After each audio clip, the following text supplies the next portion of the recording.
नमो हरिहन्ताणम् नमो सिद्धाणं नमो आयुर्यानम् नमो वज्रायानम् नमो लोये सवसाहुणम्।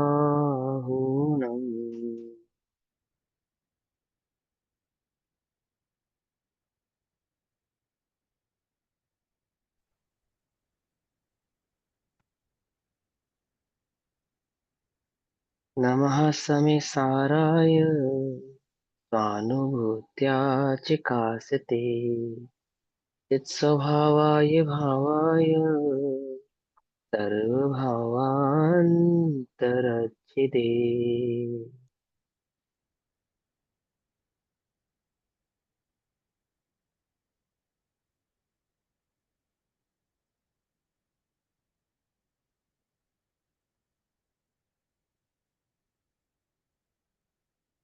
हमारी दोपहर कालीन कक्षा का विषय चल रहा है श्री समय सारजी ग्रंथ। श्री समय सारजी का स्वाध्याय हम सभी आचार्य अमृत चंद्र देव द्वारा रचित आत्मख्याति टीका के माध्यम से कर रहे हैं।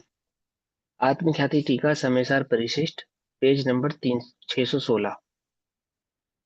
भाव चल रहा है उपाय उपयत्व का। कलश नंबर 265 के बाद आचार्य देव हमको कहते हैं कि इस प्रकार त्यागवाद के संबंध में कहकर अब आचार्य देव उपाय उपय भाव के संबंध में कुछ कहते हैं। उपाय माने कारण भी कह सकते हैं और उपय कार्य को भी कह सकते हैं ना। वो कारण का प्रकट होने का कारण, या यूं कह सकते हैं साध्य साधक भाव, कि जिसको आप साध रहे हैं तो किसको साध रहे हैं, तो वस्तु स्वरूप को हम साध रहे हैं। तो साध्य साधक, साधक माने जो साधा जाए और साध्य माने जिससे साधा जाए। एक उपाय उपय भाव, जिसके उपाय से उस वस्तु स्वरूप की प्राप्ति की जाए, उपय की प्राप्ति की जाए। सबसे पहले उपाय उपय भाव के संबंध में देखो नीचे फुटनोट पे क्या लिखा है। उपय अर्थात प्राप्त करने योग्य, जिसको आपने प्राप्त करना है, और उपाय प्राप्त करने योग्य जिसके द्वारा प्राप्त किया जावे, जिससे प्राप्त किया जाए उसको उपाय।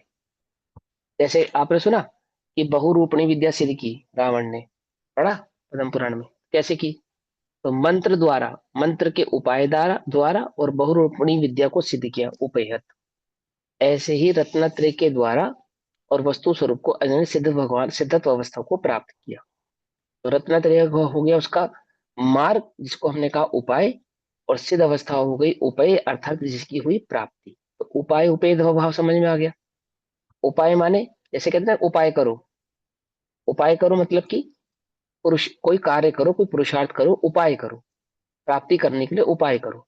और उपयत्व अर्थात जिसको हमने प्राप्त करना है, जिसकी हमें प्राप्ति करनी है। तो मोक्ष मार्ग में रत्नत्रय के द्वारा सिद्धत्व की प्राप्ति की जाती है। तो वह रत्नत्रय तो क्या हो गए, उपाय हो गए, और सिद्ध अवस्था क्या हो गई, उपयत भाव हो गई, है ना। सम्यक दर्शन क्या है, उपाय। उपाय है उपयत है। हाँ, उपेय और होगा। उपयत नहीं, उपयत सम्यक सम्यक दर्शन है दर्शन। उपाय। हाँ उपाय है। उपेय और क्या होगा? आत्मानुभूति, अवस्था का। आत्मानुभूति, अरिहंत सिद्ध आत्मानुभूति अवस्था उपयत्व है। उपेय। आत्मानुभूति उपयत्व है। ठीक है, चलो। अब यहाँ कहते हैं आत्मा तो ज्ञान मात्र है, एक ज्ञान गुण वाला है ऐसा नहीं, अनंत असंख्यात अनंत गुणात्मक होता हुआ, असंख्यात प्रदेशी होता हुआ एक ज्ञान मात्र भाव है। ये भाव हमें अभी तक यहाँ पर समझ में आया हमारी पिछली कक्षाओं में। अब यहाँ से धारा ये चलेगी कि उस एक ज्ञान भाव में ही उपाय और उपयत दोनों भाव कैसे समाहित होते हैं, क्योंकि आत्मा को आप ज्ञान मात्र कह रहे हो। तो उस ज्ञान मात्र भगवान आत्मा को प्राप्त करना है, तो प्राप्त करने का उपाय क्या है, ज्ञान को प्राप्त करने का उपाय। और ज्ञान को प्राप्त करना है तो ज्ञान उपेय हो गया। तो उपेय तो हमें मालूम है कि हमें ज्ञान मात्र भगवान आत्मा को प्राप्त करना है। तो जिसको आप चैतन्य मात्र भगवान कहते हो, या ध्रुव दृष्टि वाला ध्रुव भगवान आत्मा कहते हो, या आत्मा कहते हो, या पुरुष कहते हो, वो तो हमारा उपेयत्व भाव है। ये तो हमें समझ में आ गई बात, ज्ञान जिसका लक्षण है। ठीक, तो उसको प्राप्त करने का उपाय क्या है, उपेय क्या है, आत्मा। उसको प्राप्त करने का उपाय क्या है? उपेय क्या है? सुख, उसको प्राप्त करने का उपाय क्या है? उपेय है सिद्धत्व, उसको प्राप्त करने का उपाय क्या है? आ गई बात समझ में? तो उस उपाय की बात यहाँ पे चल रही है। आत्म वस्तु को ज्ञान मात्र होने पर भी, ज्ञान मात्र होने पर भी, एक ज्ञान भाव होने पर भी उसे उपाय, उपेय भाव, अर्थात उपाय उपेयपना है ही। क्या कहते हैं? भले ही वो ज्ञान मात्र कह रहे हैं उसको, एक ज्ञान स्वभाव वाला कह रहे हैं, ऐसा होने पर भी उसके उपाय उपेय भाव भी हैं, अर्थात वो प्राप्त भी किया जाता है और प्राप्त करने का उसको उपाय भी है। समझ नहीं बात? वो प्राप्त भी होता है और प्राप्त करने का उपाय भी है, तो उसमें उपाय और उपाय ऐसे दो भाव भी है ही, ऐसा कहते हैं। क्योंकि वह एक होने पर भी, एक ज्ञान भाव होने पर भी, दो भाव नहीं है ना उसमें, तो एक उपाय उपाय में तो क्या हुआ? एक उपाय हुआ, मंत्र तो उपाय हुआ, और सिद्ध जो प्राप्ति करी वो उपेय हुआ। रत्नत्रय तो उपाय हुआ और सिद्धत्व की प्राप्ति तो उपेय हुई। क्यों कहते हैं? क्योंकि वह एक ज्ञान मात्र होने पर भी स्वयं साधक रूप से, साधक रूप से यानी कि जिसकी साधना की जाती है, उपाय रूप से, साधक रूप से यानी कि उपाय रूप से आत्मा परिणामी है, और साधकत्व तथा सिद्धत्व ये दोनों उसके परिणाम है। यानी कि सिद्धत्व अवस्था को प्राप्त करने का जो साधक भाव है वो भी आत्मा का परिणाम है, और साधक भाव द्वारा जिस सिद्धत्व अवस्था को प्राप्त किया जाता है वह भी आत्मा का ही परिणाम है। और हम जब आत्मा को ज्ञान मात्र कह रहे हैं तो ज्ञान मात्र कहकर उस आत्मा की ही बात कर रहे हैं। यहां तक बात समझ में आती है? ये बात समझ में आती है? ये भाव समझना बड़े ध्यान से, बहुत अच्छा भाव है, समझने वाला। मैं चाहूंगा कि मैं कोशिश करूंगा इसको इजी बनाने की। वैसे तो इजी है, कोशिश क्या करना, वो तो आचार्यों ने बहुत सिंपल शब्दों में ही कहा है उसको। ठीक, तो भी अपनी बुद्धि थोड़ी मोटी है ना, है ना? तो थोड़ा ध्यान से समझेंगे। क्या कहते हैं? क्योंकि वह एक होने पर भी, कौन एक होने पर भी? वह आत्मा जिसको ज्ञान मात्र कहा, उपाय और ऐसा उपेय वो तो। ज्ञान समझ, है ना? नहीं नहीं, वो है ना, क्योंकि वह एक होने पर भी, आत्मा की बात करें, वह आत्मा ज्ञान भाव से होने, एक ज्ञान स्वभावी, एक ज्ञान भाव होने पर भी क्या है? स्वयं, वह ज्ञान स्वयं साधक रूप से और सिद्ध रूप से दोनों प्रकार से परिणमित होता है, अर्थात उसमें साधक भाव भी प्रकट होता है और साध्य भाव भी प्रकट होता है। ठीक, साधक और सिद्ध रूप से, इसको साधक साध्य भी कहते हैं। तो उपाय उपाय को साधक साधक भी कहते हैं। साधक और साध्य, साधक माने जिसकी आप साधना कर रहे हैं, और साध्य माने जिसके लिए साधना कर रहे हैं। जैसे शिव को प्रसन्न करने के लिए ओम नमः शिवाय का जाप करता है कोई, ऐसा पढ़ा है हिंदू कथाओं में, आप सुनते हो, टीवी में देखते हो, तो क्या दिखाया उसमें? साधना की और साधकत्व यानी अपने ईश्वर की प्राप्ति की। ऐसे ही हमने अपने ही भगवान आत्मा की प्राप्ति करनी है, अपने ही स्वभाव की प्राप्ति करनी है। तो कैसे होगी? बोले अपनी ही द्वारा अपने को प्राप्त किया जाता है, अपने ही ज्ञान भाव के द्वारा अपने ही आत्म भगवान आत्मा को प्राप्त किया जाता है। तो क्या कहते हैं? कि वही एक ज्ञान भाव साध्य रूप से भी है और साधक रूप से भी है। ठीक, स्वयं साधक रूप से और सिद्ध रूप से दोनों प्रकार से परिणमित होता है। उसमें जो साधक रूप है वह उपाय है। उसी ज्ञान भाव में, उसी भगवान आत्मा में, उस ज्ञान मात्र चैतन्य भगवान आत्मा में जो उपाय है वो क्या है? क्या है? साधक। ठीक, और जो सिद्ध रूप है वह उपेय। ठीक, जिसको हमने साध्य किया, सिद्ध रूप है, उसको साध्य भी कह सकते हैं और उपेय भी कह सकते हैं। इसलिए अनादिकाल से मिथ्या दर्शन ज्ञान चारित्र द्वारा, अर्थात मिथ्या दर्शन, मिथ्या ज्ञान और मिथ्या चारित्र के द्वारा स्वरूप से च्युत होने के कारण, स्वरूप से अलग होने के कारण, स्वरूप से भटकने के कारण, स्वरूप को नहीं समझने के कारण। तो स्वरूप को क्या नहीं समझा? बोले वो मिथ्या दर्शन, मिथ्या ज्ञान, मिथ्या चारित्र का अर्थ यही है कि स्वरूप को नहीं समझना, अपने आत्म भाव को नहीं समझना। उसके कारण संसार में भ्रमण करते हुए तू निश्चलतया ग्रहण किए गए व्यवहार सम्यक दर्शन चारित्र के पाक के प्रकर्ष की परंपरा से क्रमशः स्वरूप में आरोहण कराए जाने वाले इस आत्मा को। अब देखो, अब ये लाइन का अर्थ समझते हैं, बहुत सिंपल अर्थ है। क्या कहते हैं? सबसे पहले यहाँ पे क्या कहा कि वह आत्मा कैसा है कि स्वरूप को नहीं जानने के कारण अनादिकाल से संसार में भटक रहा है, अपने ही स्वरूप को नहीं समझने के कारण। तो स्वरूप का ज्ञान नहीं है, वह उसका मिथ्या दर्शन है, मिथ्या ज्ञान है, और वह उसका मिथ्याचारित्र है। ऐसे अनादिकाल से स्वरूप को नहीं समझने के कारण जो भटकाव हो रहा था उस आत्मा को अब वापस उसको स्वरूप की प्राप्ति करानी है या नहीं करानी है? उसको अपने स्वरूप की प्राप्ति करनी है ना? अपने ज्ञान स्वभाव आदि में स्थिर होना है। मिथ्या दर्शन, मिथ्या ज्ञान और मिथ्या चारित्र का अभाव करके सम्यक दर्शन, सम्यक ज्ञान और सम्यक चारित्र प्रकट करना है। तो क्या करना है उसको? कैसे प्रकट होगा? तो निश्चलतया ग्रहण किए गए, अर्थात बिना बिना छल ग्रहण किए गए और निश्चलता पूर्वक, बिना चंचलमान हुए बिना, चंचलायमान हुए बिना, है ना? तो निश्चित प्रकार से, सही प्रकार से, ठीक प्रकार से क्या करा? अपने को स्थिर किया। तो निश्चलतया, सम्यक प्रकार से अपने को निश्चल किया। उस क्या निश्चल किया?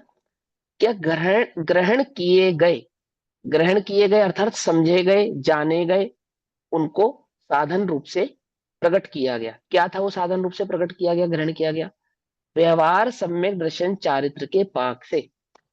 अब ये व्यवहार सम्यक दर्शन चारित्र क्या है? कि वस्तु स्वरूप को जो उसने प्रमाण के द्वारा समझा, अर्थात द्रव्य के आधार से समझा, गुण के आधार से समझा और पर्याय के आधार से समझा, अपने स्वरूप को, अपने स्वरूप से चयुत हो गया था।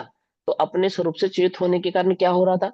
मिथ्या दर्शन, मिथ्या ज्ञान, मिथ्या चारित्र के कारण संसार में परिभ्रमण हो रहा था। तो सबसे पहले तो क्या किया गया? उसको उसके स्वरूप की खबर कराई गई। तो कैसे स्वरूप की खबर कैसे कराई गई? कि व्यवहार सम्यक दर्शन चारित्र। तो व्यवहार सम्यक दर्शन चारित्र मतलब आत्मा तत्व क्या है, उसका स्वरूप कैसा है, उसमें कितने प्रकार के गुण हैं, वह परिणमान किस प्रकार से करता है, ऐसा उसको भली प्रकार से पहले समझाया, है ना?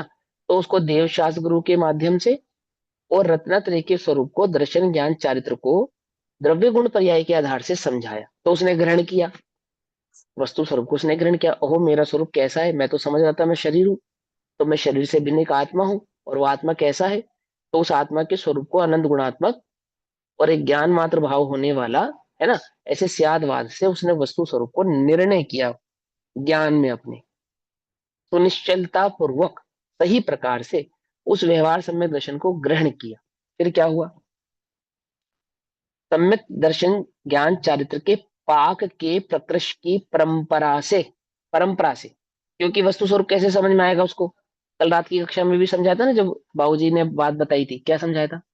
कि बिना आगम के अध्यात्म समझ में नहीं आएगा, है ना? ये बात पक्की है कि बिना निश्चय के व्यवहार प्रकट नहीं होगा। लेकिन वस्तु स्वरूप को समझने के लिए मलेच्छ को पहले मलेच्छ भाषा में वस्तु स्वरूप समझाया जाता है, और वस्तु स्वरूप समझ में आ गया तो वही मलेच्छ आर्य कहलाता है। पकड़ में ही बात नहीं? पकड़ में ही? मलेच्छ आर्य कब कहलाता है और आर्य मलेच्छ कब कहलाता है? वस्तु स्वरूप नहीं समझ में आवे तो मलेच्छ, और वस्तु स्वरूप समझ में आवे सो आर्य। अर्थात आगम की परिपाटी में आगम और अध्यात्म के भेद को जो भली प्रकार से समझे उसको कहा आर्य, और जो आगम और अध्यात्म के भाव को भली प्रकार से नहीं समझे उसको कहा मलिच्छ। तो वह अध्यात्म में आगम को और आगम में अध्यात्म को मिलाता है। आई बस समझ में? तो क्या कहा? वो आगम तो के हो गया अंदर मलिच्छ। हाँ, आगम के अंदर नए प्रमाण सारे आ जाएंगे, सभी और आते हैं। अध्यात्म के अंदर ध्रुव की दृष्टि वाला, हाँ, ठीक। दृष्टि का।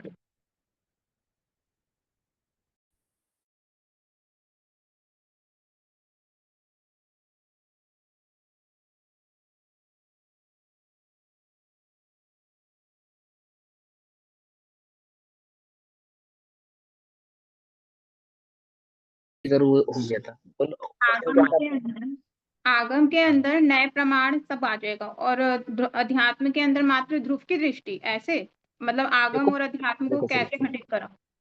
देखो आगम और प्रमाण नए आदि आगम में आते हैं। और क्या नाम है, ध्रुव की दृष्टि किसमें बोली आपने? अध्यात्म। तो अध्यात्म में प्रमाण और नए नहीं आते, ऐसा नहीं है, ऐसा नहीं है। प्रमाण और नए तो अध्यात्म में भी रहेंगे और आगम में भी रहेंगे। ठीक है, ध्यान से समझना। लेकिन बात क्या रहेगी कि जब आगम्य वस्तु स्वरूप की चर्चा होगी तो वही प्रमाण और वही नय तो द्रव्य गुण पर्याय के भेद पूर्वक उस वस्तु स्वरूप को प्रस्तुत करेंगे। और जब अध्यात्म में उस वस्तु स्वरूप की चर्चा होगी तो वही प्रमाण और नय युक्ति तर्क आदि एक अभेदात्म वस्तु को वहां पे प्रस्तुत करेंगे, जिसमें पर्याय आदि को गौण कर दिया जाएगा और गुण आदि को गौण कर देंगे। एक ध्रुव भगवान आत्मा की मुख्यता रखेंगे, लेकिन अध्यात्म की चर्चा में भी नए कहीं चले जाएंगे ऐसा नहीं है, युक्ति कहीं चली जाएगी ऐसा नहीं है, युक्ति नए तर्क आदि तो रहेंगे ही रहेंगे। ठीक। अनुभूति में नहीं होंगे। अनुभूति में तो क्या होगा, ज्ञान ने भली प्रकार से वस्तु स्वरूप को निर्णय कर लिया ना। अब जब वो अनुभव करेगा तो नया तीत होकर करेगा, दृष्टि तो करेगा ध्रुव भगवान आत्मा की, परंतु वह अनुभूति कैसी है, नए प्रमाण आदि की दृष्टि से परे एक ज्ञायक भाव मात्र का अनुभव मात्र है।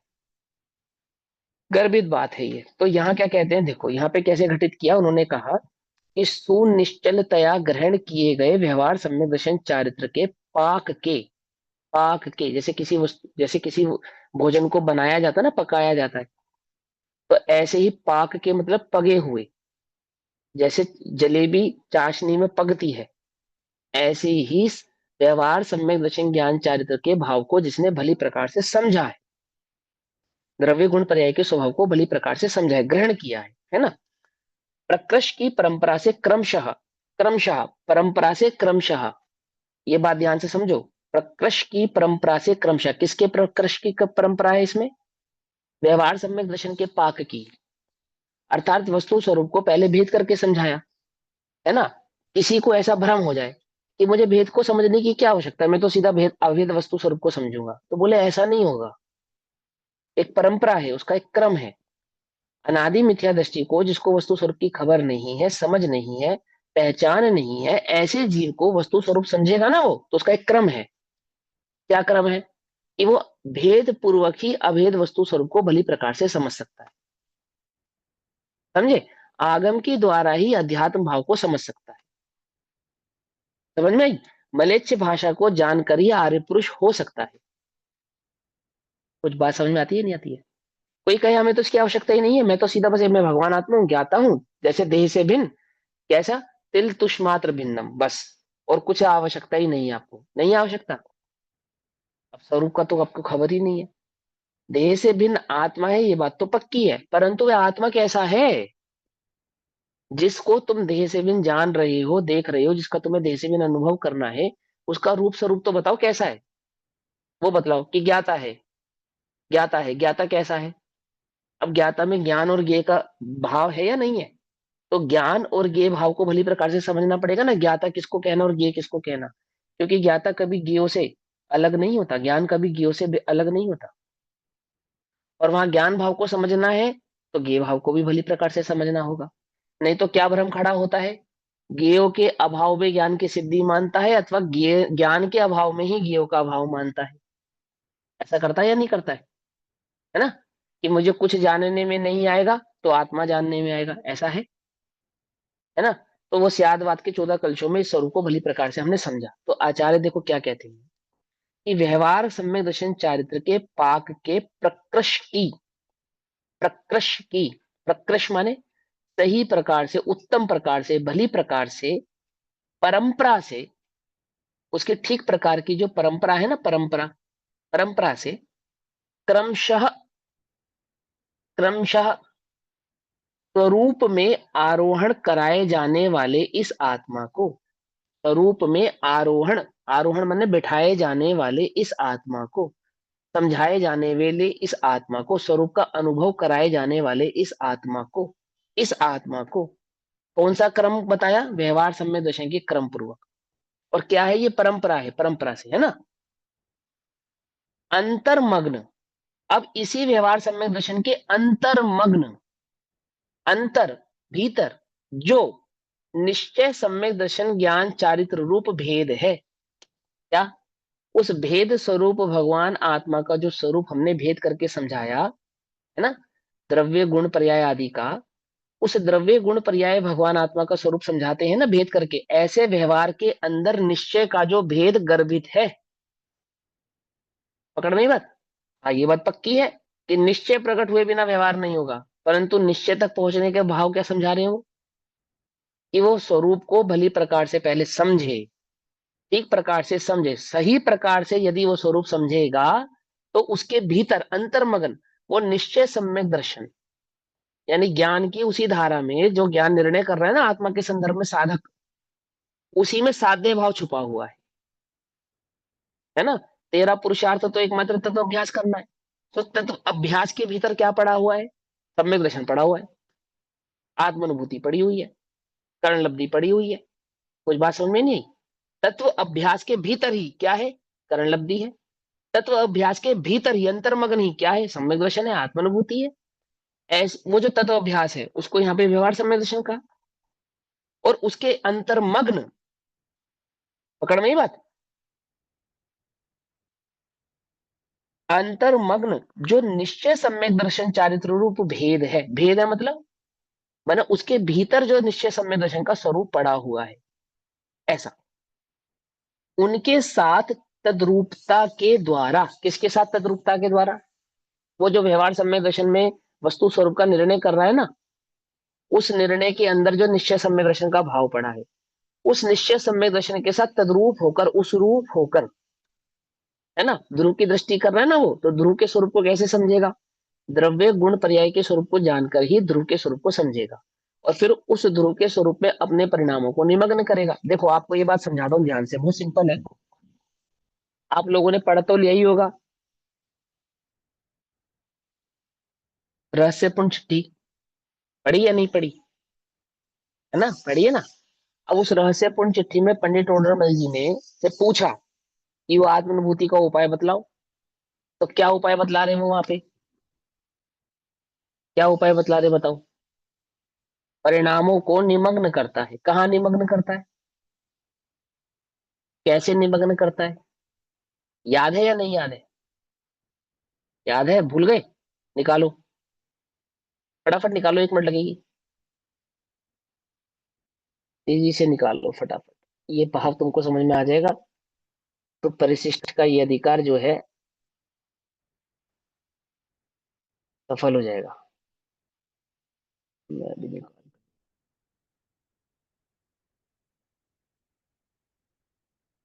ये वाली लाइन अब सविकल्प के द्वारा ही निर्विकल्प परिणाम होने का विधान कहते हैं। हाँ, कहो विधान क्या है?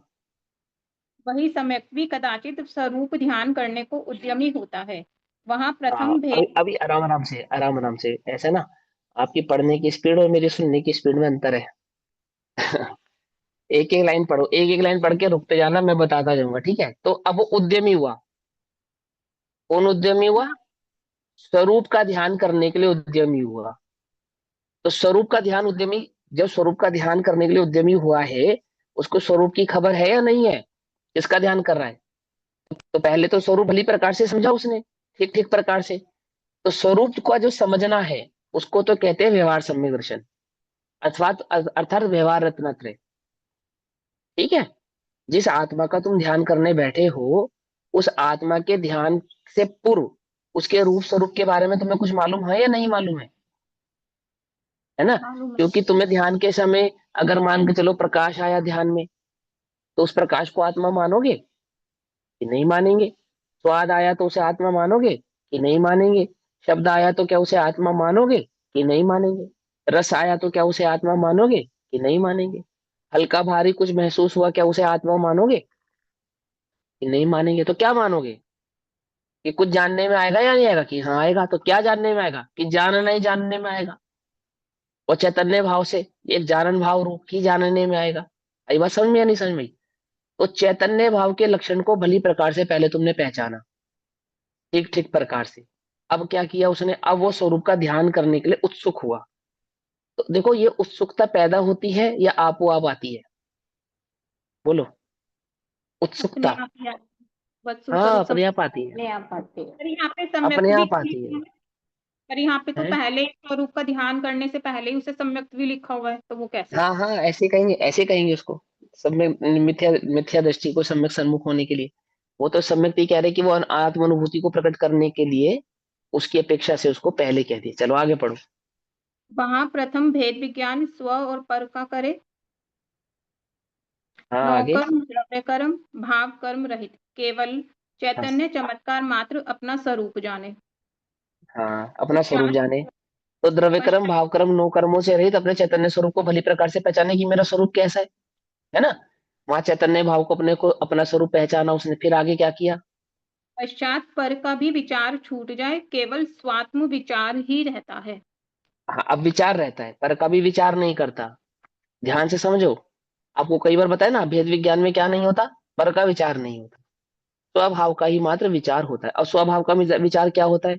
अब विचार किसको कहना है यहाँ पे, स्वभाव का विचार मतलब ये नहीं कि मैं अनंत गुणात्मक हूँ, ज्ञाता दृष्टा हूँ, भगवान आत्मा हूँ, ज्ञायक हूँ, ऐसा नहीं। ये जो सहज जानन जानन भाव रहता है ना, अपने उपयोग को इस जानन भाव की ओर रोकना, एकाग्र करना। एकाग्र चिंता निरोधस्य ध्यानम, ऐसा कहा ना। तो वहां जो एक सहज जानन भाव है, ऐसे ज्ञायक भाव में, जानने जानने वाले इस भाव में अपने उपयोग को ठहराना, इसको भी विकल्प कहते हैं, इसको भी विचार कहते हैं। फिर क्या करता है, आगे क्या करता है। चिंतन करने को स्वात्म विचार नहीं कहेंगे। उसको भी कहते हैं, आगे पढ़ो। वहां अनेक प्रकार निज स्वरूप में अहम बुद्धि धरता है, चिदानंद हूँ, हम्म, शुद्ध हूँ, सिद्ध हूँ हम्म। इत्यादि विचार होने पर सहज ही आनंद तरंग उठती है, रोमांच हो आता है। तत्पश्चात सहज ऐसा ही छूट जाए। सहज ही आनंद, सहज ही आनंद तरंग उठती है।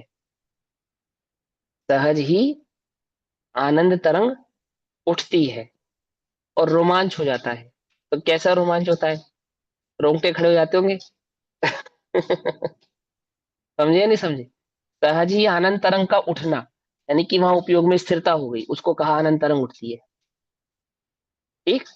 जैसे उपयोग स्थिर हुआ ना, तो क्या हुआ, उपयोग की स्थिरता को आनंद की तरंग से समझाते हैं। क्यों समझाते हैं, क्योंकि वो निर्विकल्प है, एक बात। और दूसरा कैसा है, कैसा है, निराकुल है। इसलिए एक सहज ज्ञान भाव है ना, निराकुल है, तो आनंद की तरंग उठती है, रोमांच हो जाता है। फिर क्या होता है। तत्पश्चात ऐसा विचार तो छूट जाए, केवल चिन्ह मात्र स्वरूप भासने लगे। वहां सर्व हम्म, परिणाम उस रूप में एकाग्र होकर प्रवर्तते हैं। दर्शन ज्ञान आदि का व नए प्रमाण आदि का भी विचार विलय हो जाता है। विलय हो जाता है। ठीक है, दर्शन ने आदि का, प्रमाण आदि का सब विचार वहां क्या हो जाता है, विलय हो जाता विलय। है। इस अपेक्षा से ऐसा, इस अपेक्षा से ऐसा, ऐसा ऐसा, ये सब बात नहीं रहती। अनुभूति में क्या नहीं रहते, प्रमाण आदि और निश्चय आदि भाव नहीं रहते। लेकिन इससे पूर्व की अवस्था में रहते हैं। तो आपका जो प्रश्न था उसका उत्तर यहाँ आ गया। इन नए आदि का विचार अध्यात्म में होगा या आगम में होगा, तो दोनों में ही होता है। अनुभूति के काल में नहीं होता है। बस बस वहां पे वस्तु स्वरूप को भेद करके नए आदि लगाए जाते हैं, और यहाँ अभेद वस्तु में नए आदि लगाए जाते हैं। ठीक है ना। ये बात हो गई, वो गर्भित ही है, उसके विचार में वो बात गर्भित ही है। चलो अब आगे, ये परिणामों में मगन करने वाली लाइन पढ़ो, उससे पूर्व की अवस्था में। चिदानंद हूँ, शुद्ध हूँ, सिद्ध हूँ इत्यादि विचार होने पर सहज ही आनंद तरंग उठती है, रोमांच हो आता है। तत्पश्चात ऐसा विचार तो छूट जाए, केवल चिन्ह मात्र स्वरूप भासने लगे। वहां सर्व परिणाम उस रूप में एकाग्र होकर प्रवर्तते हैं। दर्शन ज्ञान आदि का नए प्रमाण आदि का विचार विलय हो जाता है। चैतन्य स्वरूप जो सविकल्प से निश्चित किया था, उसी ही हम्म, में व्याप्य व्यापक रूप होकर इस प्रकार प्रवर्तता है, जहां ध्याता ध्येयपना दूर हो गया। सो ऐसी दशा का हम्म, नाम निर्विकल्प अनुभव है। ऐसी दशा का नाम निर्विकल्प अनुभव है। लेकिन ये बात वो वाली लाइन नहीं आई जो मैं लाइन आपको पढ़ाना चाहता था। कोई बात नहीं, मैं उसको मेंशन करूंगा कल की कक्षा में। ठीक है, पहले मैं यहाँ पे समझा देता हूँ उसको। इसमें परिणामों को निमग्न करता है वाली लाइन आएगी इसी पैराग्राफ से पहले, जो आपने अभी पढ़ा है ना, इससे पहले के पैराग्राफ में पढ़ो। आई या नहीं आई। ये उसी प्रकार कर्मोदय जनित शुभ अशुभ कार्य वो सेठ और गुमाश्ता मुनीम वाला एग्जांपल दे रखा है इससे ऊपर वाले पैराग्राफ में तो। नहीं नहीं नहीं, इसमें प्रश्न ये पूछा जाएगा कि क्या पुरुषार्थ क्या करता है आत्मानुभूति का। तो उसने बताया कि नए प्रमाण आदि के द्वारा आगम के सेवन युक्ति अवलंबन के द्वारा वस्तु स्वरूप को वो जानकर, तो फिर वो वहां अपने अगले में परिणामों को, वो अगले में अगले बड़े नए पढ़ो। चक्र ग्रंथ में ऐसा ही कहा है। अर्थ लिख रहा है, अर्थ बताती हूँ। तत्व के अवलोकन अन्वेषण का जो काल, उसमें समय अर्थात शुद्धात्मा को युक्ति अर्थात नए प्रमाण द्वारा पहले जाने। ये वाली लाइन। हाँ, अब ये सुनो सभी लोग ध्यान से, क्या लिखा है। सम्यक दर्शन की विधि समझ लो, यहाँ पे जो समझा रहे हैं ना बात, यहाँ पे जो ये लाइन, हम किसका अर्थ समझ रहे हैं पहले वो समझेंगे। ये लाइन में पढ़ता हूं और फिर इसका अर्थ पढ़ेंगे। देखो क्या लिखा है। तो निश्चलतया ग्रहण किए गए व्यवहार सम्यक दर्शन चारित्र के पाक के प्रकृति की परंपरा से क्रमशः स्वरूप में आरोहण कराए जाने वाले इस आत्मा को अंतर्मग्न जो निश्चय सम्यक दर्शन रूप भेद है उनके साथ तद्रूपता के द्वारा स्वयं साधक रूप से परिणमित होता हुआ, स्वयं साधक रूप से परिणमित होता हुआ। तो क्रमशः वो जो व्यवहार की परिपाटी जो कही, जिसको व्यवहार सम्यक दर्शन के अंदर निश्चय सम्यक दर्शन का भेद कहा, उस लाइन का, इस लाइन का मतलब क्या है, क्या भाव है इसका। अब पढ़ो यहाँ पे क्या कहते हैं। बड़े नए चक्र में क्या कहा है, क्या बताया पंडित साहब ने। तत्व के अवलोकन अन्वेषण का जो काल, उसमें समय अर्थात शुद्ध आत्मा को युक्ति अर्थात नए प्रमाण द्वारा पहले जाने, पश्चात पहले आराधन के जाने, समय आत्मा को पहले जाने, नए किसके प्रमाण द्वारा जाने, नए और प्रमाण के द्वारा उस आत्मा के स्वरूप को पहले जाने। तो यहाँ पे भी ये बात लिखी ना इन्होंने, क्या लिखा। तो निश्चलतया ग्रहण किए गए व्यवहार सम्यक दर्शन चारित्र के पाक के प्रकृष्ट की परंपरा से क्रमशः, है ना, इस लाइन का अर्थ है ये। इन नए प्रमाण आदि के द्वारा उस वस्तु स्वरूप को भेद पूर्वक भली प्रकार से पहले जाने, उसको कहा यहाँ पे व्यवहार सम्यक दर्शन चारित्र। ठीक है। फिर क्या किया उसने। पश्चात आराधन के समय जो अनुभव काल आराधन के समय मतलब उस वस्तु स्वरूप का अनुभव करने का जो प्रयास किया है, उस वस्तु स्वरूप को अनुभव करने के लिए जो काल वो बैठा निश्चित होकर, अनुभूति के लिए जो पुरुषार्थ के लिए वो बैठा जीव है ना, उसका निर्णय करने के लिए बैठा, उसको कहा आराधन का काल। तो जो तत्व विचार का काल है, जो तत्व विचार का, जो अपने उपयोग को सब जगह से हटाकर उस वस्तु स्वरूप में लगाता है, जो अपने उपयोग को लगाने का जो काल है, उसको कहते हैं तत्व विचार का काल। और उस तत्व विचार के काल को ही कहते हैं साध्य साधक काल। ठीक है ना, साधना का काल है वो उसका। अब क्या किया उसने। तो कब होगा, दोपहर में 2 बजे, रात को 4 बजे, किसी कितने भी बजे समय होगा, रात को 2 बजे। हाँ, जिस समय आप अपने उपयोग को सब जगह से हटाओ और उस वस्तु स्वरूप में एकाग्र करने के लिए अपने उपयोग को लगाओ, उसका चिंतन करो, तो वो आपका कौन सा काल कहलाएगा। आराधन का आराधन काल कहलाएगा। वो आराधना का काल है। ठीक। अब क्या किया उस आराधना के काल में उसने। जो अनुभव काल, उसमें नए प्रमाण नहीं है, प्रत्यक्ष अनुभव है। हाँ, वो उसमें क्या है, उसमें जब अनुभव प्रकट होगा उसमें नया प्रमाण नहीं है, उसमें मात्र अनुभव है। फिर आगे। फिर तो एग्जाम्पल दे रखा है, तथा जो हाँ, ज्ञान अब पांच उसमें, पा- अब उसमें तो कोई बात नहीं, अब उसमें तो नए प्रमाण की अपेक्षा से समझाया कि अनुभूति के काल में नए प्रमाण आदि नहीं होते।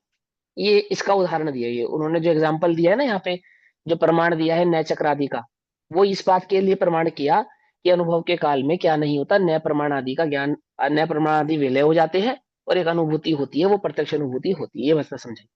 चलो अब यहाँ पे बात समझ में आई कि वहां पे कैसे अनुभव को प्रकट करने से पूर्व की जो अवस्था बदलाई, वो क्या बदलाई, कि वो अपने परिणामों को वहां पे क्या कर रहा है, जो प्रमाण के द्वारा, आगम के द्वारा, युक्ति और सेवन के अवलंबन के द्वारा वस्तु स्वरूप का उसने निर्णय किया था, वहां अपने परिणामों को निमग्न कर रहा है ये जानकर कि मैं तो एक चिन्मात्र ज्ञाय भगवान आत्मा हूँ। पहले सब कुछ जान लिया, सारे भेदों को जान लिया, उसके बाद ही, ऐसे ही नहीं कि बिना भेद आदि के स्वरूप को समझे बिना, द्रव्य गुण पर्याय के स्वरूप को समझे बिना और वह सम्यक दर्शन में सीधा प्रवेश पा जाएगा। जो त्रियंच आदि को सम्यक दर्शन प्रकट होता है, जो नरक आदि में नारकियों को सम्यक दर्शन प्रकट होता है, उनके साथ भी यही नियम लागू होता है।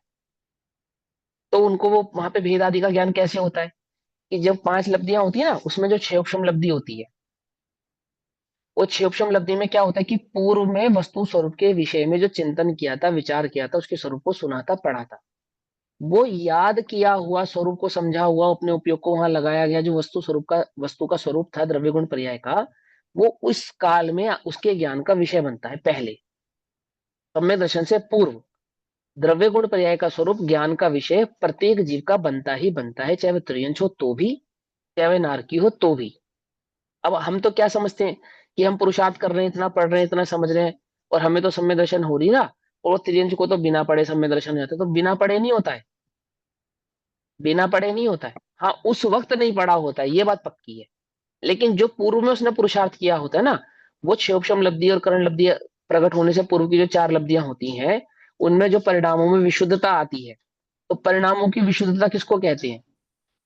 कौन सी परिणाम होगी? करण लब्धि से पूर्व की विशुद्धता, कौन सी विशुद्धता है? सम्य दर्शन तो वहां पे है नहीं, तत्व कषाय का तो विचार अभाव वाले, उसको हुआ नहीं है। तत्व हाँ, विचार। वो जो तत्व विचार का है ना, परिणाम तत्व विचार का, उस विचार को वहां पे विशुद्ध कहते हैं, उसको विशुद्धि लब्धि कहते हैं।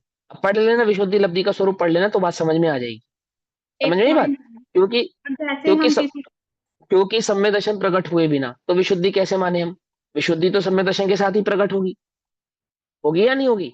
तो वहां उससे पूर्व की जो विशुद्धि लब्धि है वो क्या है? कि वो जो तत्व का चिंतन है, वास्तविक तत्व के स्वरूप का जो चिंतन कर रहा है, सही प्रकार का जो चिंतन कर रहा है, उसको वहां पे विशुद्धि लब्धि कहते हैं। ठीक है, हाँ, अब प्रश्न पूछो, क्या पूछ रहे हो आप?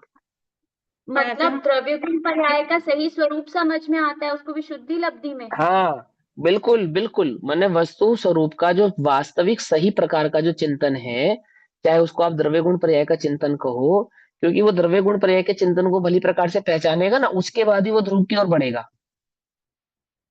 समझे? वहीं से वो ध्रुव की ओर बढ़ेगा, वहीं से अपने परिणामों को उस ध्रुव में एकाग्र करेगा, निमग्न करेगा।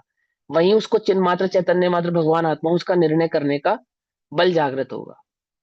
ठीक, तो वहां वो विशुद्धि लब्धि में, अब वो आमुक प्रकार का चिंतन होगा ये नहीं कह सकते हम, लेकिन वो जो चिंतन होता है वो द्रव्य गुण पर्याय के संदर्भ में ही होता है, ये बात पक्की है। जैसे आपने पढ़ा होगा, आपको याद होगा कि जब सातवें आठवें नवें गुण स्थान का हम संदर्भ पढ़ते हैं, उसमें जो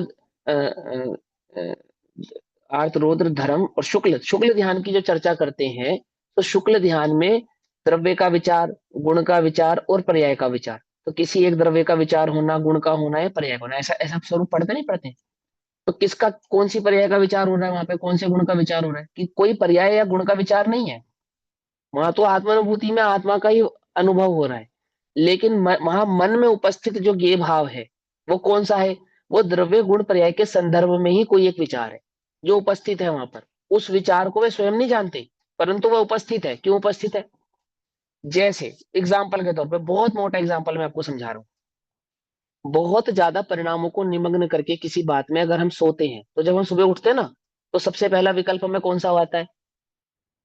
जो हमने रात्रि के समय संदर्भ में सोने से पूर्व जो चिंतन विचार कर रखा होता है ना, वही सबसे पहला विकल्प आता है, होता है ना, जनरली होता है। तो इस बीच रात में हम क्या कर रहे थे?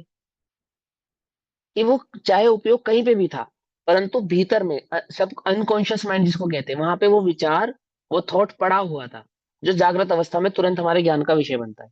ऐसे ही उपयोग जब अंतर्मुखी होता है, स्वसंवेदन का काल में होता है, तो स्वसंवेदन के भाव काल के समय में जो परभाव जिसको कहा, स्व पर प्रकाशक है ना ज्ञान, तो स्व जिस समय स्वानुभव में मग्न है, उस समय वहां पे प्रभाव है या नहीं है? कि है, परंतु उस छद्मस के ज्ञान का विषय नहीं है।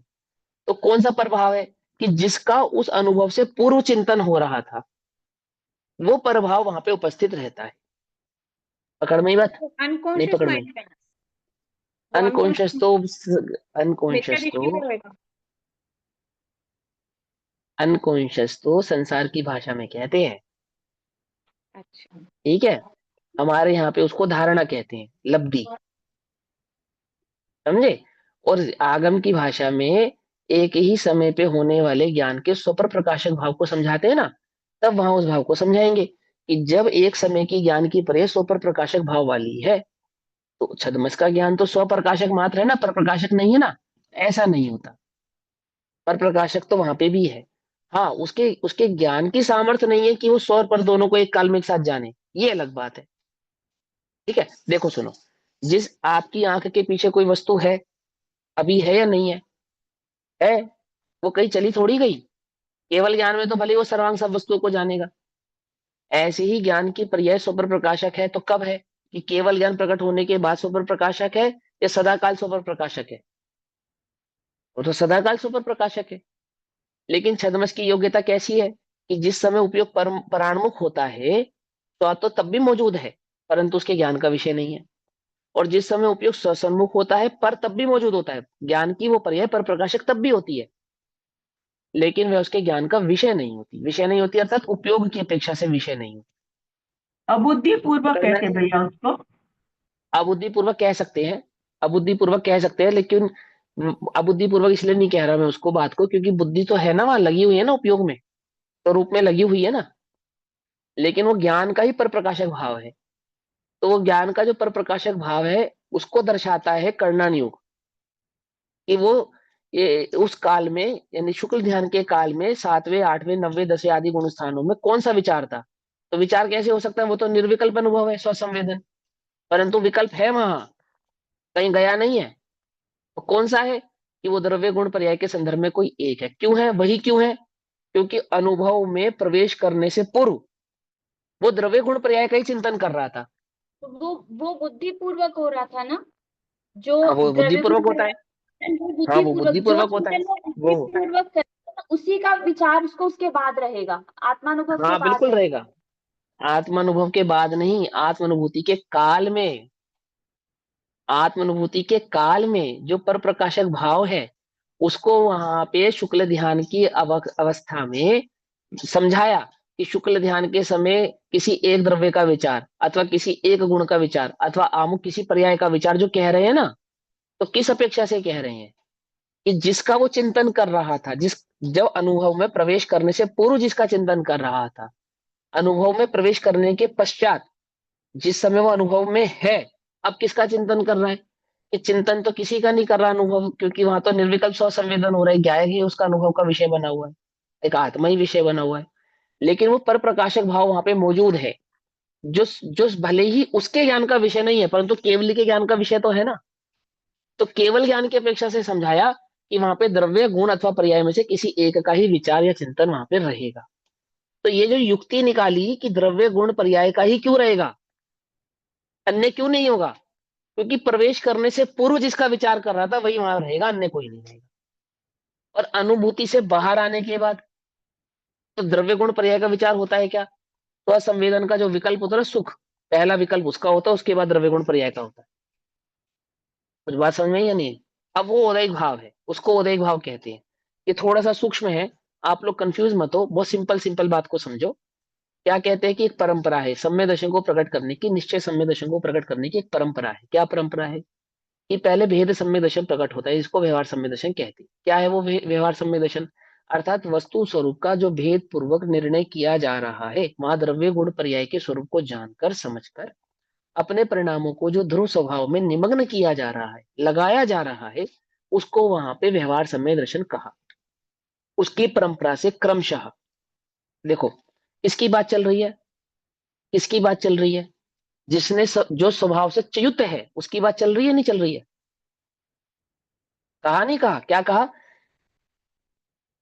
अनादि, अनादि काल से मिथ्या दर्शन ज्ञान चारित्र द्वारा। अनादि कहने का मतलब क्या हुआ, जिसने एक बार भी सम्य दर्शन को प्रकट नहीं किया, नहीं तो साधी कहते। अनादि कहने का मतलब क्या है, जिसने चाहे एक बार सम्य दर्शन प्रकट किया हो उसको तो अनादि मिथ्या दृष्टि नहीं कहेंगे, उसको तो साधी मिथ्या दृष्टि कहेंगे। तो अनादि मिथ्या दृष्टि का मतलब क्या हुआ, जिसने कभी भी सम्य दर्शन प्रकट नहीं किया, खबर ही नहीं है वस्तु स्वरूप की, तो वैसा वो अनादि मिथ्या दृष्टि अनादि काल से मिथ्या दर्शन ज्ञान चरित्र के द्वारा स्वरूप से च्युत होने के कारण संसार में परिभ्रमण करते हुए, है ना। अब क्या हुआ, अब वो परिभ्रमण कर रहा था संसार में, अब उसको श्री गुरु मिले और वस्तु स्वरूप की खबर हुई, उसको पता लगा रे मैं तो दुखी हूं, बेकार बेकार में, मैं तो स्वयं सुख का सागर हूं। तो क्या हुआ फिर कि जैसे ही उसको वो श्री गुरु का शरणा हुआ और वस्तु स्वरूप को समझने की बुद्धि जागृत हुई, तो क्या होता है कि सुनिश्चलतया ग्रहण किए गए व्यवहार सम्यक दर्शन चारित्र के पाक के प्रकृष की परंपरा से क्रमशः, एक, कि पहले उसने द्रव्य गुण पर्याय के स्वरूप को भली प्रकार से समझा, बहुत अच्छे से समझा, अपने उपयोग को योग को उस द्रव्य गुण पर्याय के स्वरूप में भली प्रकार से लगाया, गड़बड़ नहीं की। फिर क्या हुआ कि स्वरूप में आरोहण कराए जाने वाले, जो स्वरूप की ओर प्रेरित करने वाला है, स्वरूप की ओर ले जाने वाला है, स्वरूप का भान कराने वाला है, ठीक है ना, आरोहण कराए जाने वाले इस आत्मा को उसने अब अपने उपयोग को सब जगह से हटाकर कहाँ लगा दिया, एक ध्रुव भगवान आत्मा की ओर लगाया। एक एक एक ज्ञायक भाव, चिन्ह मात्र भाव, चैतन्य भाव मात्र की ओर अपने उपयोग को स्थिर किया, लगाया, उसका पुरुषार्थ किया। फिर क्या हुआ कि अंतर्मग्न, उस पुरुषार्थ के अंतर्मग्न भीतर जो निश्चय सम्यक दर्शन ज्ञान चारित्र रूप भेद है, उसके साथ तद्रूपता के द्वारा, कौन सा है वो निश्चय सम्यक दर्शन ज्ञान चारित्र जिसमें वो तद्रूप हो रहा है, वो आत्मा, वो आत्मा जिसको ज्ञायक कहा, जिसको चिन्मात्र चैतन्य भाव कहा, उसमें तद्रूप होकर तद्रूप द्वारा स्वयं साधक रूप से परिणमित होता हुआ। साध्य और साधक, तो साधक रूप से परिणमित होता हुआ अर्थात उसको प्राप्ति का उपाय करता हुआ, उस चैतन्य भाव मात्र आत्मा की और अपने उपयोग को लगाकर उस सिद्धत की प्राप्ति का उपाय कर रहा है ना, उपाय उपाय कर रहा है, इसलिए इसको कह रहे हैं साधक रूप से परिणमित होता है। उसके पुरुषार्थ को क्या कह रहे हैं? जो आत्मानुभूति के पुरुषार्थ को कर रहा है, प्रकट करने का जो पुरुषार्थ कर रहा है, अपने उपयोग को जो चैतन्य ज्ञायक भाव मात्र में लगाने का जो पुरुषार्थ हो रहा है, प्रयास हो रहा है, उस अवस्था को कह रहे हैं साधक अवस्था। समझ में आई बात? नहीं समझ में आई? इसको साधक अवस्था कह रहे हैं, मिथ्या दृष्टि का सम्यक दर्शन को प्रकट करने का जो पुरुषार्थ है, तो वो जो पुरुषार्थ का जो काल है सम्यक दर्शन प्रकट करने से पूर्व का, उसको क्या कहते हैं? साधक अवस्था। फिर सम्यक दर्शन प्रकट हो गया, वो क्या है? साध्य? नहीं, वो भी साधक अवस्था। कब तक साधक रहने वाला है? जब तक वो सिद्धत्व की प्राप्ति नहीं होगी ना, तब तक की सभी अवस्थाओं को साधक कहेंगे यहाँ पे, क्योंकि वो पुरुषार्थ कर रहे हैं वहां पे स्वरूप में निमग्न होने का अस्थायी काल तक। अरिहंत समझे नहीं? अवस्था को भी। अवर्यंत अवस्था को भी, क्योंकि वहां पर पे उसके चार तो घातीय। कोई पुरुषार्थ नहीं करे, पर पुरुषार्थ तो नहीं हाँ, कर रहे उसमें। हाँ, तो अघाती तो शेष है ना वहां पे। पूरा पूरा तो अभाव नहीं हुआ ना, आठों का अभाव तो नहीं हुआ ना, सिद्धत्व है। अरिहंत क्या कर रहे हैं? अरिहंत किसी भी कोई भी जीव अरिहंत बना, तो अरिहंत बनने के लक्ष्य से अरिहंत बना या सिद्ध बनना उसका लक्ष्य था? लक्ष्य क्या था? है ना? तो जब तक उस लक्ष्यत्व भाव को नहीं प्रकट करेगा तब तक वो साधक भाव ही कहलाएगा। ठीक है? पकड़ में ही बात? नहीं पकड़ में ही? हाँ, अध्यात्म की भाषा में सम्यक दर्शन को साध्य कहते हैं, कहते हैं, लेकिन वस्तु स्वरूप में साध्य भाव सिद्धत्व अवस्था को ही कहते हैं। आत्मा की उस शुद्ध परिपूर्ण अवस्था को जो पर्याय में भी प्रकट हो गई, वो किस प्रकार से? परिपूर्ण प्रकार से, परिपूर्ण रूप से, जिसको हमने सिद्धत्व अवस्था कहा है। तो उससे प्रकट होने के पूर्व की समस्त अवस्थाओं को साधक भाव कहते हैं। तो अनादि मिथ्या दृष्टि का पुरुषार्थ का काल साधक भाव, वहां पे साध्य सम्यक दर्शन को मान लो, कोई आपत्ति नहीं है, लेकिन सिद्धत्व की अपेक्षा से वो भी क्या है? साधक काल ही है। ऐसा अब देखो, स्वयं साधक रूप से परिणमित होता हुआ तथा परम प्रकृष्ट की पराकाष्ठा को प्राप्त रत्नत्रय की अतिशयता से परिवर्तित, अर्थात अब रत्नत्रय प्रकट हुए ना, उसको निश्चय रत्नत्रय जो प्रकट हुए हैं, जिसमें उसको एक कषाय चौकड़ी का अभाव हुआ, यानी कि वो सम्यक दर्शन, उसको कह रहे हैं यहाँ पे। तो क्या कहते हैं? तथा परम प्रकृष्ट की प्रकाष्ठा को प्राप्त रत्नत्रय की अतिशयता से परिवर्तित, जो सकल कर्मशय, अब यहाँ पे क्या कहा? सकल कर्मशय, सकल कर्मशय यानी सारे कर्मों का सकल नाश। कर्मशय। हाँ, सिद्धावस्था। सिद्धावस्था। सिद्ध दशा। अब अनादि मिथ्या दृष्टि को सीधा सिद्ध बना दिया एक ही पैराग्राफ के अंदर, वहां पुरुषार्थ किया, और पुरुषार्थ करके क्या कर रहा है? जब तक सिद्धार्थ अवस्था को प्रकट नहीं कर रहा, तो अंतर्मग्न व्यवहार सम्यक दर्शन के अंतर्मग्न निश्चय सम्यक दर्शन, और उस निश्चय सम्यक दर्शन की भी जब तक परिपूर्णता नहीं हुई, परिपूर्णता अर्थात वह सिद्धार्थ अवस्था को प्राप्त नहीं हुआ, तो क्या कहते हैं? परम प्रकृष्ट की प्रकाष्ठा को प्राप्त रत्नत्रय की अतिशयता से, अतिशयता से, कंप्लीटनेस से, कंप्लीटनेस, रत्नत्रय का कंप्लीट भाव क्या है? प्रवर्तित, जो सकल कर्म का क्षय, उससे प्रज्वलित अर्थात प्रकट। दैदीप्यमान माने कोई अग्नि, कोई ज्योति और दीप की लोनी।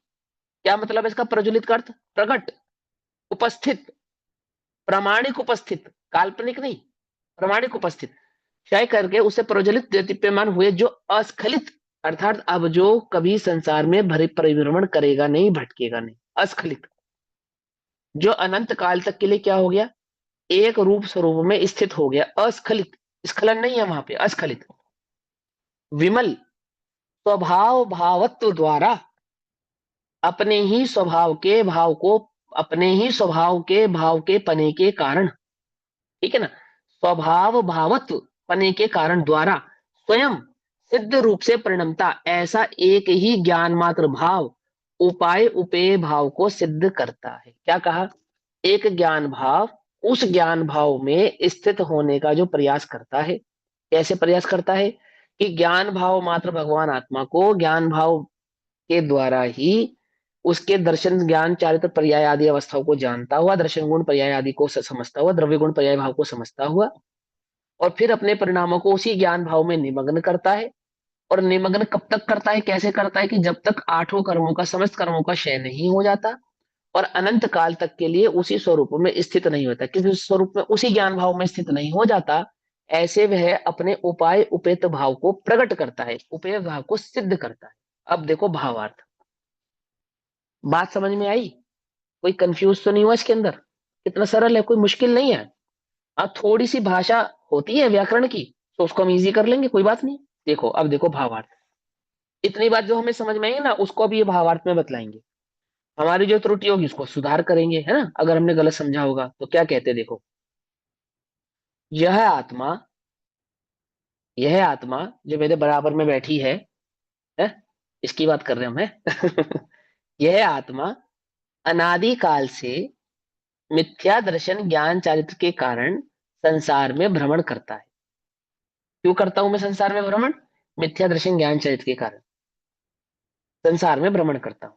फिर क्या है कि वह सुनिश्चलतया ग्रहण किए गए, यानी कि सही प्रकार से, सुनिश्चलतया, जिसमें क्या नहीं है, तीन प्रकार के तो लक्षणाभास नहीं है ना, दोष नहीं है, और उसने भली प्रकार से नय के द्वारा, युक्ति के द्वारा, आगम के अवलंबन के द्वारा उस वस्तु स्वरूप को समझा है।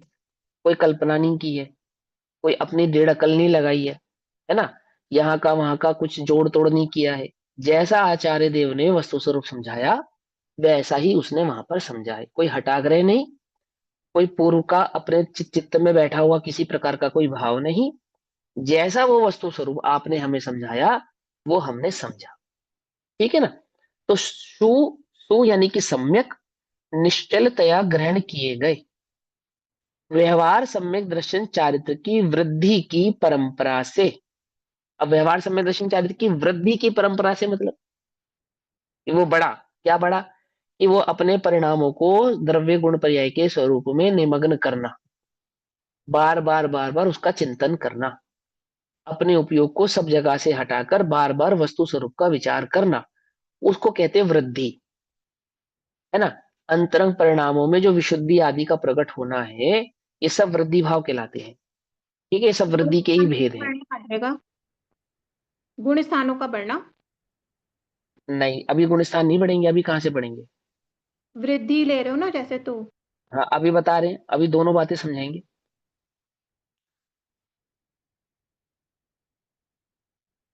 तो क्या कहते हैं, सुनिश्चलतया ग्रहण किए गए, अनादि मिथ्या दृष्टि ने सुनिश्चलतया ग्रहण किया। क्या ग्रहण किया? वस्तु स्वरूप के सही भाव को, सम्यक भाव को ग्रहण किया। अभी देखो, इसके अंदर जो बात समझने वाली है वो दो बातें समझने वाली है।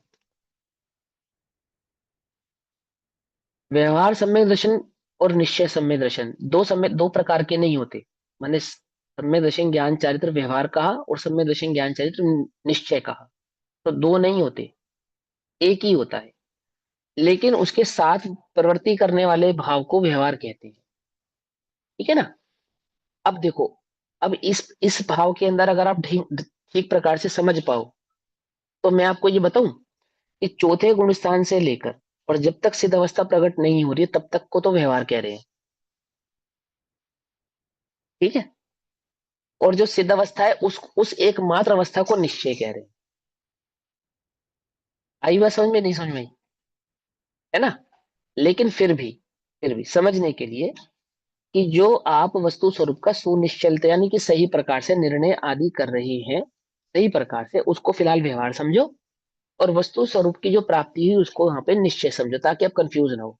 लेकिन भैया, यहाँ जो भाव आचार्य, हाँ हाँ हाँ, जो बोलो हमने बोलो। स्टार्टिंग में 11 और 12 नंबर की गाथा पढ़ी थी उसमें भी तो ऐसे बताया था, जो परम भाव में हाँ स्थित है उसमें भी तो यही हाँ, बात आई उसको थी। निश्चय, हाँ उसको है निश्चय ना, कहा, जो बाकी सबको उसने व्यवहार कहा। व्यवहार कह दिया। हाँ, हम्म। पता है निश्चय क्या कहते हैं? आचार्य देवों का ये कहना है कि निश्चय माने जिसमें आप एक बार पहुंच गए, अब उससे आप स्खलित नहीं होंगे, जो अस्खलित परिणाम है उसको निश्चय कहना। और जहां पे स्खल ना हो वो व्यवहार है। तो नीचे के गुण स्थानों में तो बार बार गिरना आदि होता ही है, एक तो इस कारण से व्यवहार है। दूसरा, वहां पे चाहे द्रव्य कर्म, भाव कर्म और नो कर्म का मिश्रण तो मौजूद है ना। भाव तो पड़ा ही है ना। चाहे अर्यंतों को अघाती कर्मों का पड़ा है, परंतु अघाती कर्मों का संयोग तो है ही ना। तो उस संयोगिक भाव को भी व्यवहार कहते हैं। ठीक, लेकिन आप कंफ्यूज मत हो, वो सिंपल शब्दों में लिखा, सिंपल सिंपल समझिए क्या कहते, देखो वह वो अनादि मिथ्या दृष्टि संसार परिभ्रमण कर रहा है। अब वही मिथ्या दृष्टि क्या करता है, पुरुषार्थ पूर्वक सुनिश्चलतया ग्रहण किए गए व्यवहार सम्यक दर्शन ज्ञान चरित्र की वृद्धि की परंपरा से क्रमशः, अब क्रम से क्या करता है, स्वरूपानुभव जब से करता है, कब से करता है, चौथे गुण स्थान से स्वरूप स्वानुभव करता है, स्वरूपानुभव जब से करता है, तो जब उसको स्वानुभव प्रकट हुआ, स्वरूपानुभव प्रकट हुआ, तब से ज्ञान साधक रूप से परिणमित होता है। अब ज्ञान की साधना स्टार्ट हो गई, ज्ञान साधक रूप से परिणमित होता है, मतलब है आत्मा, ज्ञान माने आत्मा साधक रूप से परिणमित हो गया। अब इस ज्ञान की आत्मा की साधना शुरू हो गई। क्या साधना शुरू हो गई, अभी तक तो साधना प्रकट ही नहीं हुई थी, साधना कब प्रकट हुई, चौथे गुण स्थान में। अब वो साधक हो गया। चौथे गुण स्थान का जीव क्या कहलाता है, साधक कहलाता है, वो वास्तविक आराधक कहलाता है। नीचे के गुण स्थानों का जीव साधक नहीं है, आराधक नहीं है। समझ आई बात, पकड़ में ही बात, नहीं पकड़ में, हाँ जो सम्यक सन्मुख मिथ्या दृष्टि है वो विरागक नहीं है, इतना कह सकते हैं, परंतु साधक वो भी नहीं है। समझे या नहीं समझे, बात समझ में आई। साधक कौन, जो चौथे गुण स्थान में आ गया, उसकी बात कर रहे हैं। तब से ज्ञान साधक रूप से परिणमित होता है, क्योंकि ज्ञान में निश्चय सम्यक दर्शन ज्ञान चारित्र रूप भेद अंतर्भूत है। उस ज्ञान में निश्चय सम्यक दर्शन ज्ञान चरित्र क्या है, अंतर्भूत है, यानी वो जो स्वानुभूति है ना, जो वो स्वानुभूति प्रकट हुई, उस स्वानुभूति को तो कहते हैं, जितनी देर वो स्वानुभूति का काल है, स्वानुभव का काल है, उस स्वानुभव के काल को तो कहते हैं निश्चय सम्यक दर्शन ज्ञान चारित्र। और आगे पीछे का जो समस्त काल है वो सारा का सारा व्यवहार सम्यक दर्शन चारित्र। एक बात, दूसरी बात थोड़ा सा और सूक्ष्म करते, थोड़ा सा, कि जब जीव को सम्यक दर्शन प्रकट होता है, स्वानुभव प्रकट होता है, सम्यक दर्शन है स्वानुभव, तो स्वानुभूति के काल में जितने जितना कषाय भाव विद्यमान है या नहीं है। जैसे स्वानुभव चौथे गुण स्थान में है तो तीन कषाय चौकड़ी तो विद्यमान है ना, पांचवें में दो कषाय चौकड़ी विद्यमान है, और छठे में एक कषाय चौकड़ी विद्यमान है। तो स्वानुभूति के साथ साथ जो कषाय भाव विद्यमान है, उस विद्यमान को तो कहते हैं व्यवहार सम्यक दर्शन, व्यवहार रत्नत्रय। और जो स्वानुभूति है, मात्र स्वानुभव, उसको कहते हैं निश्चय रत्नत्रय। पकड़ सराग में ही बात, नहीं चारित्र पकड़ में, कहेंगे ना भैया, सराग हाँ चारित्र सराग है, और हाँ वास्तविक सराग है, चारित्र। हाँ हाँ। तो सीधी सीधी भाषा में समझो कि स्वानुभव के काल में विद्यमान जितना भी राग भाव है वो सारा का सारा तो व्यवहार के खाते में चला गया, और मात्र स्वानुभव का जो काल है वो सारा का सारा निश्चय के संवेदन के खाते में आ गया। अब मान के चलो किसी जीव ने एक अंतर मुहूर्त में ही संवेदन प्रकट करके और सिद्ध अवस्था को प्राप्त कर लिया कॉन्टिन्यूटी की अपेक्षा से, तो वहां कॉन्टिन्यूटी में क्या बता रहे हैं कि जितना जितना वो स्वानुभूति है, स्वानुभव है, वो सारा का सारा क्या है, साधक भाव है। और उसका फल क्या है कि वो उस साधक पने में जितना जितना, जब तक उसमें कषाय भाव विद्यमान रहेगा, चार कषाय चौकड़ी का भाव विद्यमान रहेगा, जितना जितना, तब वो साधक भाव ही कहलाएगा। अब उस साधना को करते करते करते करते करते करते क्या आया, एक समय ऐसा आया कि आठों कर्मों का क्षय हो गया, पूर्ण निर्विकल्पता और विलीनता प्रकट हो गई, समल भाव अमल भाव प्रकट हो गया, समल भाव विनाश को प्राप्त हो गया। अब वही साधक भाव क्या हो गया, साध्य हो गया। साध्य। समझ में ही बात, वही उपाय क्या हो गया, उपेय हो गया। एक ही उपाय, पहले गुण स्थान से चौथे गुण स्थान में जाने का जो उपाय है क्या है, स्वानुभव। तो वो उपाय करता, अब वही उपाय क्या है, उसी उपाय के द्वारा कहा कहा जाएगा, वो सिद्धत्व को प्रकट करेगा। तो पांचवें गुण स्थान में भी वही उपाय है, छठे गुण स्थान में भी वो उपाय है, सातवें गुण स्थान में भी वो उपाय है, समस्त गुण स्थानों में वो क्या है, उपाय है, उपाय है, उपाय है, उपाय है, उपाय। अब गुण स्थान अतीत हो गया, तो वही उपाय भाव क्या हो गया, उपेय हो गया, वही सिद्धत्व को भाव को प्रकट हो गया। पकड़ में आई बात, नहीं पकड़ में आई, वही अनुभव अब जो अनादि काल तक के लिए स्थिर हो गया, सभी प्रकार के मल भाव को त्याग कर अलग कर कर विलग कर कर। तो जब तक वही भाव मल सहित था, कर्म के रज के मल के साथ था, तो वो तो साधक भाव था। और जब वही भाव सभी प्रकार के कर्मों से विलीन अलग होकर एक शुद्ध भाव में प्रकट हो गया, तो वही साधक भाव क्या हो गया, साध्य हो गया, यानी सिद्धत की प्राप्ति वाला भाव हो गया। पकड़ में ही बात, नहीं पकड़ में, समझ आई, तो रोज आंटी जी समझ रहे हो। है ना। भावार्थ तो मैं पढ़ के बताऊंगा क्योंकि समय हो गया इसलिए नहीं पढ़ा हाँ मैंने, जी, पर मैं हाँ चार हाँ भाव भैया, समझा, बिल्कुल है ठीक ना। है, यही है, वही हो वो जाता है, इससे तत्व को प्राप्त होता है वही तो वो भाव, साध्य हाँ, हो जाता है। वही साध्य कहलाता है। तो बिल्कुल, इसको कहा साधक और कि उसके साध्य एक एक ही भाव है। को एक ही हो हम्म, जाती है। हम्म, उसी साध्य और साधक भाव को अथवा इसी ही उपेय उपयत भाव को क्या कहा कि दो नहीं एक ही है। एक वो ज्ञान भाव मान धारा, ज्ञान धारा कहो, चाहे स्वानुभूति कहो, चाहे स्वानुभव कहो, चाहे स्वसंवेदन कहो, ठीक। वो बात यहाँ पर समझाएंगे। तो अभी तो समय हुआ, इसकी चर्चा हम कल करेंगे। तब तक के लिए सभी को जय जिनेन्द्र। ओम नमः सिद्धेभ्यः। निज निधि निज में बताई यह अनंत उपकार, उसके लिए जिनवाणी माँ को वंदना शत नमः।